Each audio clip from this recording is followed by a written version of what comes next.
Ansu Fati, qui était annoncé donc comme étant le prochain ballon d'or après Lionel Messi, a finalement donc eu une série de carrière assez compliquée avec des blessures qui l'ont fatigué. Et il a finalement donc été envoyé en prêt à Brighton alors qu'il avait la possibilité de rejoindre Tottenham aussi, qui le voulait aussi en prêt. Donc il y avait Xavi Hernandez déjà de côté de Barcelone qui le mettait souvent sur le banc. Et même lorsqu'il n'était pas blessé, les gens pensaient à ce moment-là qu'il était blessé, mais il était souvent sur le banc. Il n'avait pas, il n'avait aucune blessure en fait. Donc c'est Xavi qui préférait donc Ferran Torres à lui.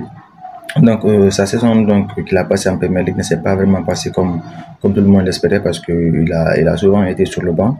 Il n'a débuté que 7 matchs, il a marqué à peu près 2 buts, mais rien de plus en fait. C'était pas le joueur qu'on attendait, c'était pas en fait la trajectoire qu'on attendait de sa part. Mais là maintenant il est retourné en fait, il est rentré de son prêt et il y a eu un énorme changement du côté donc de Barcelone qui a changé de coach récemment. Donc il espère pouvoir continuer en fait de ce côté-là.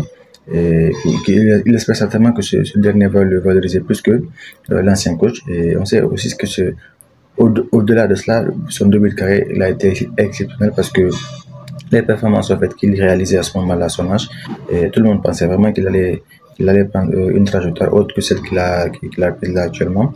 Et je pense que oui, avec Ansi qui est là, qui joue souvent en fait avec un dispositif de 4-2-3-1, je ne sais pas s'il va l'implanter de côté de ce Barcelone, mais s'il fait cela en fait, il aura certainement donc ce mot à dire, il aura certainement en fait sa possibilité, parce que surtout avec la situation financière du club qui est assez en difficulté, donc là il pourra en fait avoir son mot à dire, parce que s'il ne parvient pas à faire les recrutements qu'il veut donc du côté de l'attaque, donc il pourra avoir son mot à dire, il pourra en fait rester pour essayer même de retenter sa chance parce que, comme il le dit toujours, c'est son club de cœur, c'est le club qu'il a dévoilé au monde. Donc, ça lui fera beaucoup plaisir de rester là et d'essayer donc de continuer sa progression loin des blessures.